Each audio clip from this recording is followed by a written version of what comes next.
Hello everybody, thanks for joining me again. If you've been here before, welcome back. If you haven't, thank you again for coming to watch what we're doing.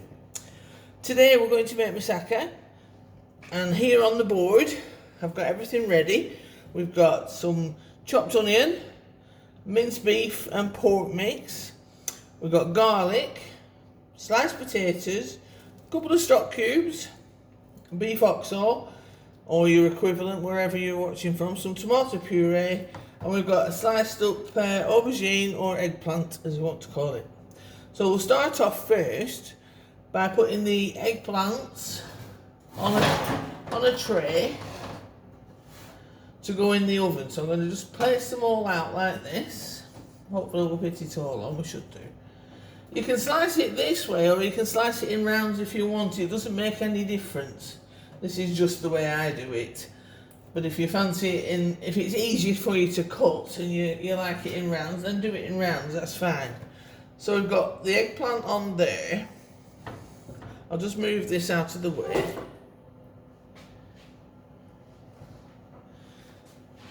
So, we've got all the aubergine set up. The oven is warmed up and it's on at about 200 degrees. I'm just going to brush each one with a little bit of olive oil, just to bake it in the oven. It's the easiest way. And then I'll show you what we'll do with the potatoes, because you've got to cook these. They've got to have flavour. You can't put raw eggplants in your moussaka. It will not work. They'll taste disgusting. Turn them over and do the other side. You've got to have some colour on them. Another way to do them is on a grill pan, if you like, but over the years I've found that this is the quickest and easiest method, and it doesn't use as much oil. If you do them in a pan, you're constantly adding oil. Grill pan not so much, you just brush them like this on a grill pan as well, and they cook evenly. Just get a bit more olive oil.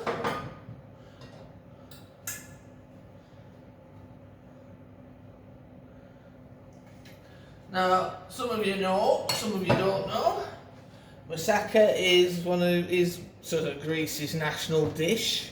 It's a bit like the equivalent of lasagna in Italy, but without the pasta, we use the aubergines and potatoes instead. So once that's done like that, plenty of oil on like that, we'll now put those into the oven. And like I say, it's on 200 degrees. That'll be Celsius. Okay, 200 degrees. Right, now then, for the potatoes, you've got to cook the potatoes as well. So we get some oil. This is actually sunflower oil. I don't normally use seed oils, but it's the only way to do these really. So we'll get that on. I'll give it some heat. Get it quite nice and warm. And then we're going to get our potato slices and just put them into the oil. Just don't have it too hot and burn your fingers, you know, just be careful. And just arrange the slices in the pan. Cut your potato not too thin like crisps. You don't want crisps, but you know, not too thick. Nice slices. Nice slices, like that. Just cook these off.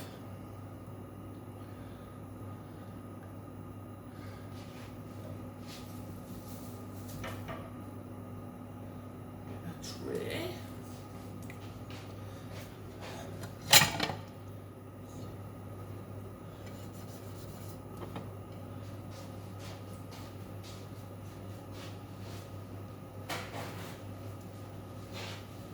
Just get some paper and a plate to put them on. That's coming up the heat.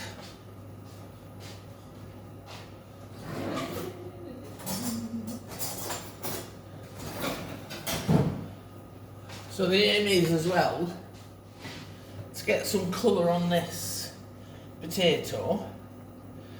Right, it's coming up now, it's getting there.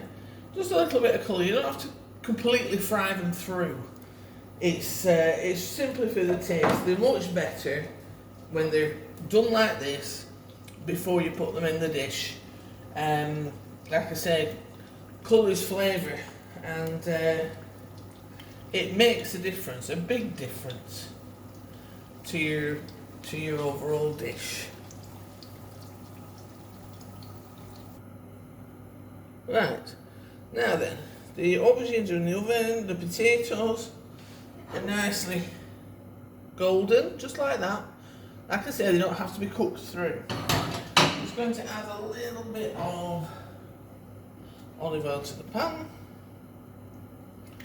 and get the onions in.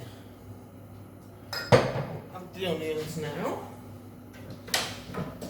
We won't put the garlic in just yet. That goes in after the meat because you don't want it to burn, and it will burn at this stage. Well, it can burn quite easily. So get your onions in, start sauteing them and get them nice and soft.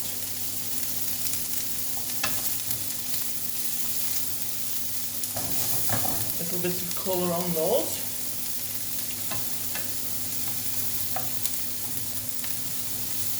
This is quite a nice, it's a good filling dinner actually, it's really nice, and I don't know if I mentioned before, we do put cinnamon in. Cinnamon is the main flavouring. Don't go crazy with it. I mean, I usually do put a bit more than a recipe says, but I like the taste of cinnamon. There are quite a few people who don't like the taste of cinnamon, but cinnamon is an integral part of this recipe because it's what the flavour is. And in Greece they use cinnamon for a lot of things. They cook it with meat, a lot of meat, chicken, cinnamon chicken is a favourite. And of course Mousaka, and I'm trying to think what else we use it in. And there's another dish we do, they use saffron quite a bit as well. And it's chicken kozani, which is from the north. Kozani is in the north of Greece, northern part of Greece. So that's a really nice dish, and it's chicken with saffron and prunes and lots of onions, and you serve that with rice mostly. That's good. Paul has asked for fondant potatoes, which we'll do one day.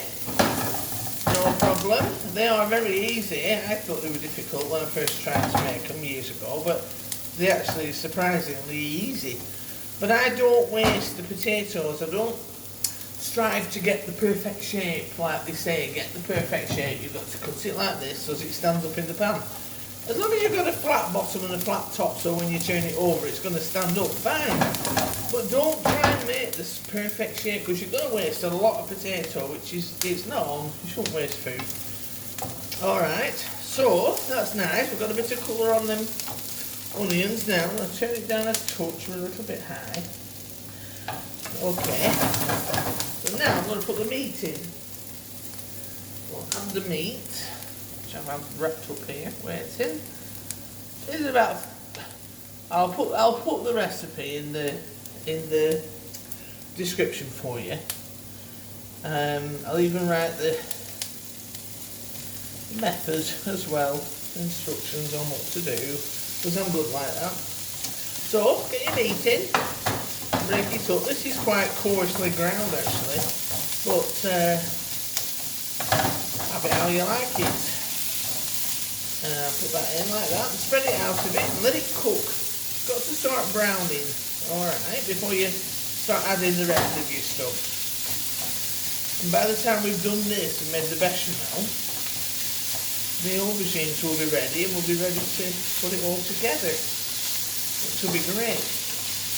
There's actually sort of 4 elements to making the moussaka. You've got your potatoes, you've got the aubergines, the mince, the filling side of it, and then the moussaka, then the bechamel to go on top. There is an alternative if you're gluten-free, that I used to do in restaurants, and it's you mix Greek yogurt with eggs and salt and pepper, a bit of nutmeg if you like, and you mix it up really well, and you just put that on top of your moussaka instead of making a bechamel. It's still as tasty, it's very good, and it's also gluten-free. So there's a gluten-free tip for you, because there's nothing else in moussaka that's gluten, you know, that's going to affect you if you need to be gluten-free. So that's Greek yogurt and a couple of eggs beaten together, salt and pepper and a bit of nutmeg, and then you've got your gluten-free topping. You put it on the same as you would with the bechamel, and then you put your cheese on top. Okay, so that's good, that's browning. So what we're going to do now, we'll add the garlic, stir that through, and I've got a couple of beef oxo cubes. You should, in the UK you will get beef oxo, they're absolutely the best in my opinion. You can use Knorr, but again Knorr, you melt the Knorr in water, you can't crumble it in like this. Now if you're anywhere that you can't, I'd use, just get the stock cubes, but dilute them in just a little bit of water. Don't stick them in a full litre of water or a full half pint. You know, you want about 200 mils, because I am going to add water to this in a while, very soon, to give it the juice. But you see, if you're going to use Knorr stock cubes, just dilute them in about 200 mils of hot water, and then that's your water that you need as well. Okay, so we've got stock cubes in, we've got the garlic in there. I'm going to put some salt and pepper. Salt. I much prefer doing my salt with my fingers because I can gauge it better. I've been making things that are really salty lately because I've been using a teaspoon, and for years that's not how I've done it. Same with the pepper, but I'm not tipping pepper out, but salt definitely is better for me for a dish. Anyway, there you go.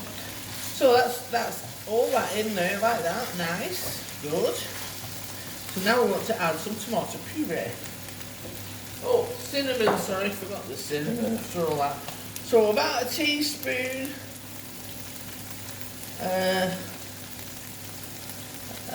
about a teaspoon. You can start off doing a teaspoon, then next time you make it, if you feel like you want a bit more cinnamon flavour, then put a bit more in. Okay. Nothing to stop you. Let's just check these aubergines. Oh. Right, there you go. So I can switch that off. Oven, what? Shouldn't have switched it off actually. I'll just turn it down and we get it on the right temperature. Because hopefully we're going to put this in very soon. We'll get it flowing. So to this I'm going to add now, we've got the cinnamon in, we're going to put some tomato puree. Get that in. Like I say, I'll put all the quantities on the recipe for you. That's one bit. We'll put a bit more in.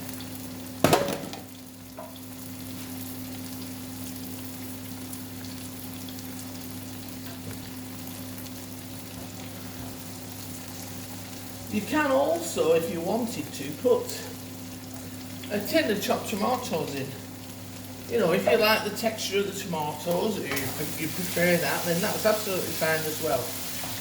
I would also put a teaspoon or a tablespoon of tomato puree in to thicken it up a little bit. Now then, that's gone quite thick, so I'm going to add the water, about 200 mils of water, I'd say, and then give it a good stir.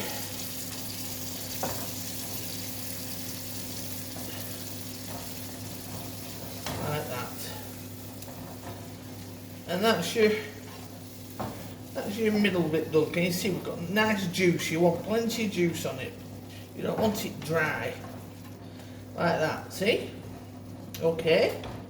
Switch that off. Now then, the aubergines are ready. So we'll get these out of the oven.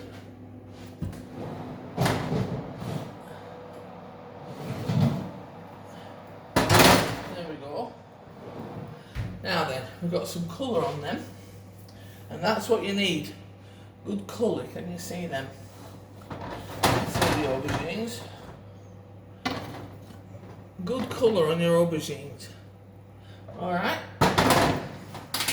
So, now we can do the bechamel. I'll just move things out of the way and get the bechamel done.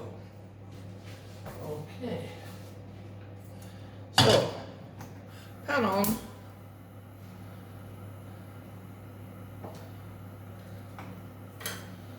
Into pan we put the butter.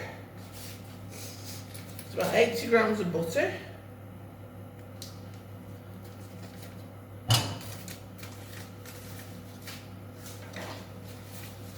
Around about the same of flour.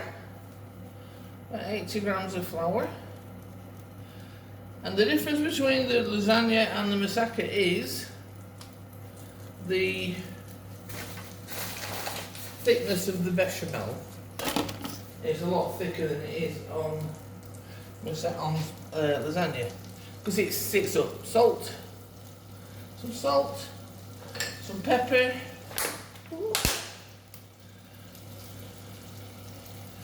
your flavours. Turn this down a bit, we don't want it to burn. We'll get the milk in, like that. That'll do, because I've got another bottle to put some more in, because I'm sure we'll need more. Then whisk it in, whisk your flour in before it gets lumpy, and encourage the butter to melt. We'll get the butter going around, but as long as you whisk your flour in straight away, you'll avoid the lumps, because it soon comes together. It doesn't take long at all, and the butter will melt. Quick version.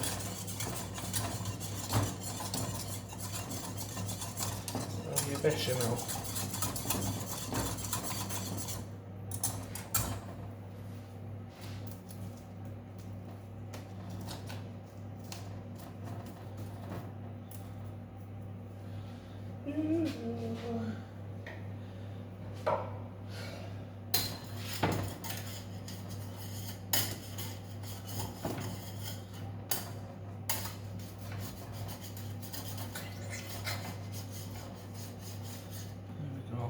Just loosen these up ready, because we're going to assemble very soon and get it in the oven to cook in time for tea. I'm actually taking some down to my Italian friends tomorrow, because they don't know what moussaka is, so I'm educating them. So you keep stirring this. You've got to keep stirring it, or you will end up with lumpy bechamel. So keep it going and get in the edges of the pan. And it's thickening already, I can feel it. So I'm going to have to get some more milk in. But I've got to keep stirring it. And like I said last time, when we made the lasagna, if it starts getting lumpy while you're doing it, take it off the heat and give it a good whisk. Okay. Now this is thickening up. So it's getting a bit lumpy, so I'll take it off. And I'm going to give it a good whisk to incorporate all the lumps and get rid of them. Make it smooth again. Yes, I always make a mess of the cooker when I'm making bechamel. Every time, without fail.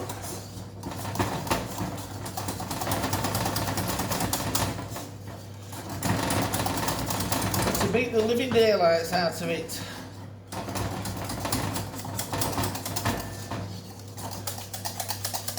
It's a bit quieter, isn't it?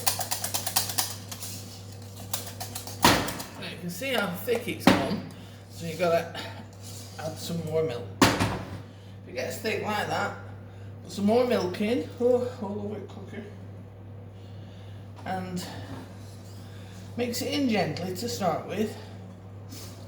Don't share it with the rest of the cooker like I've just done.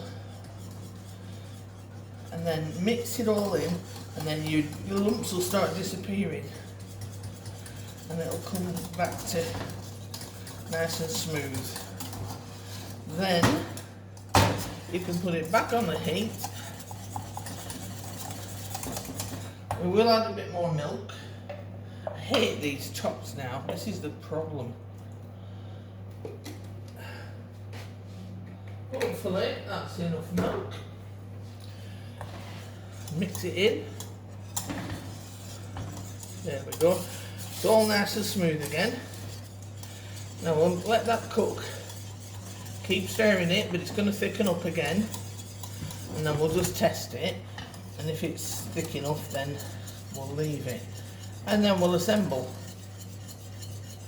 And I'll show you what to do, and we'll get it in the oven.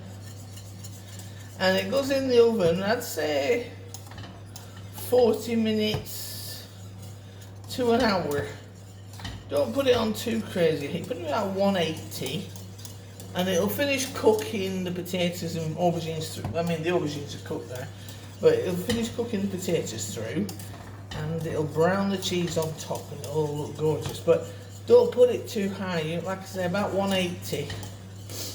200 max, it depends if you've got a fan oven or not, but fan ovens always burn stuff. I mean, I'm the old-fashioned conventional method, unfortunately. And I think that's my trouble at times. I forget I think it's a fan oven, I don't know. It came with the house, and I only got the house last year, so it's still quite new, and I haven't had time to sit and investigate basically. But anyway, I'm only waffling now because I'm just waiting for this to thicken up. And once this is done, I've got a nice dish ready, and we'll oh yeah, I can feel it's coming now. It's getting a bit thicker.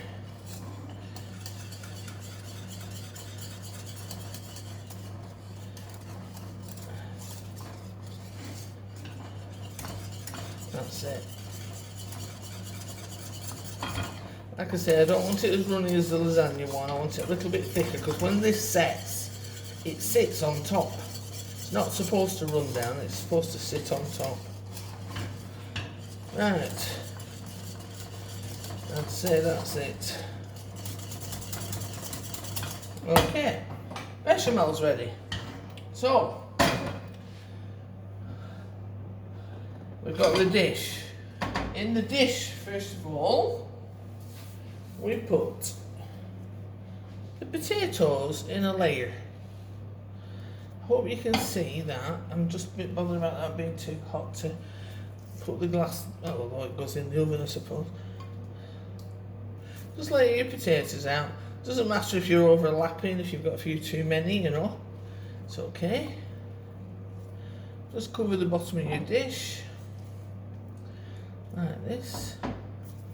And you know, I'm terrible, I'm not tasting anything. I'm going to taste the meat in a second to make sure we've got the seasoning right.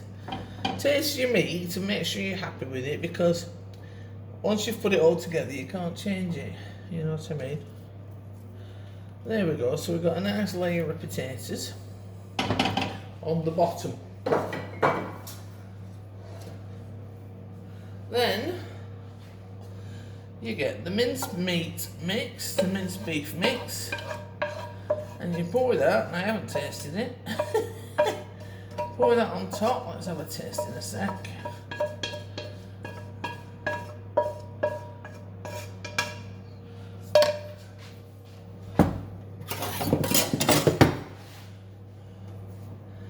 Just have a little taste to make sure it's okay.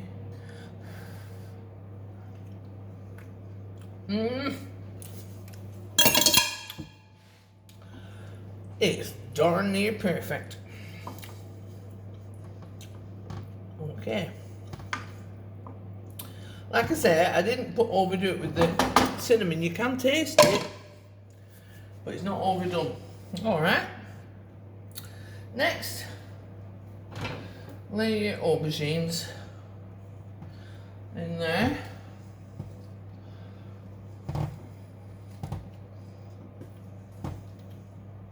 Ooh, that was hot.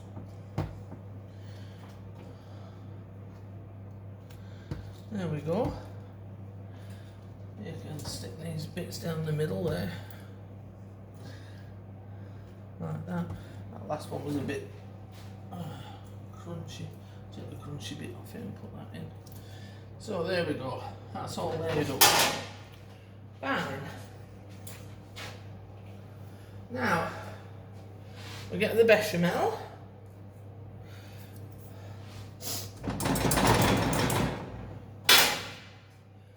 And we're going to put the bechamel on top. And you see, you got all laid up. Put the bechamel on top.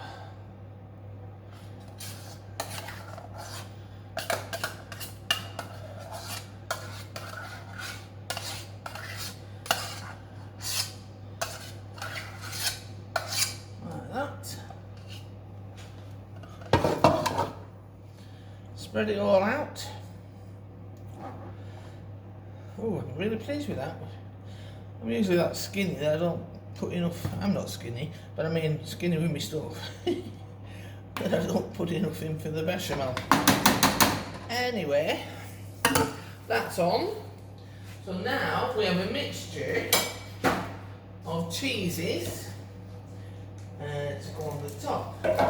Today I have it's Minced Lamb I've got, which is like Lamb. You can put whatever cheese you want on top. You know, white cheddar, whatever, red cheddar, whatever cheese you've got that melts, you know, anything melty. And I've got a bit of Gran Padano as well, so excuse me while I just grate these. Get them ready to go on. Grate it.